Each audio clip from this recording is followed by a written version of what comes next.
Apple అంటేనే ఆరోగ్యం అనే భావన చాలా కాలంగా మనకు అలవాటు. రోజుకొక యాపిల్ తింటే డాక్టర్ దగ్గరికి వెళ్ళాల్సిన అవసరం ఉండదని పెద్దలు చెప్పిన మాట ఇప్పటికీ మన చెవుల్లో వినిపిస్తూనే ఉంటుంది. కానీ నేటి కాలంలో మార్కెట్లో కనిపిస్తున్న మెరిసే యాపిల్స్ నిజంగా ఆరోగ్యానికి మేలు చేస్తున్నాయా అనే సందేహం ఇప్పుడు నిపుణుల నుంచి వినిపిస్తుంది. ఎర్రగా మెరుస్తూ కనిపించే యాపిల్స్ వెనుక ఒక కనిపించని పొర దాగి ఉందని ఆహార భద్రత నిపుణులు హెచ్చరిస్తున్నారు. అదే కృత్రిమ వ్యాక్స్ పూత. యాపిల్స్ ఎక్కువ రోజులు పాడవకుండా ఉండేందుకు, ఆకర్షణీయంగా కనిపించేందుకు ఈ మైనపు పూతను ఉపయోగిస్తున్నారు. కానీ ఇదే పూత మన శరీరంలోకి వెళ్తే జీర్ణక్రియపై ప్రతికూల ప్రభావం చూపే అవకాశం ఉందని చెప్తున్నారు. దీర్ఘకాలంలో కడుపు సమస్యలు, హార్మోన్ల సమతుల్యత వంటి ఆరోగ్య సమస్యలకు దారితీసే ప్రమాదం ఉందని వైద్యులు హెచ్చరిస్తున్నారు. చాలా మంది యాపిల్స్ ని కేవలం నీటితో కడిగి నేరుగా తినేస్తుంటారు. కానీ అలా చేయడం వల్ల వ్యాక్స్ పూర్తిగా తొలగిపోదు.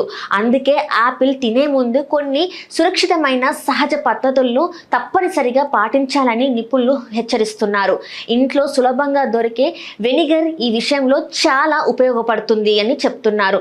నీటిలో కొద్దిగా వెనిగర్ కలిపి యాపిల్స్ ని కొన్ని నిమిషాలు నానబెడితే మైనపు పొర సులభంగా విడిపోతుంది. అలాగే కొంచెం గోరువెచ్చని నీటిలో యాపిల్ ని ఉంచితే తరువాత శుభ్రమైన గుడ్డతో రుద్దితే వ్యాక్స్ బయటికి వస్తుంది. వేడి కారణంగా మైనం కరిగి గుడ్డకు అంటుకుంటుంది. ఉప్పు కలిపిన నీరు కూడా మరో మంచి పరిష్కారం. ఈ నీటిలో యాపిల్స్ ని కొంతసేపు ఉంచడం వల్ల మైనపు పొరతో పాటు పండ్లపై ఉండే సూక్ష్మ జీవులు కూడా తొలగిపోతాయని చెప్తున్నారు.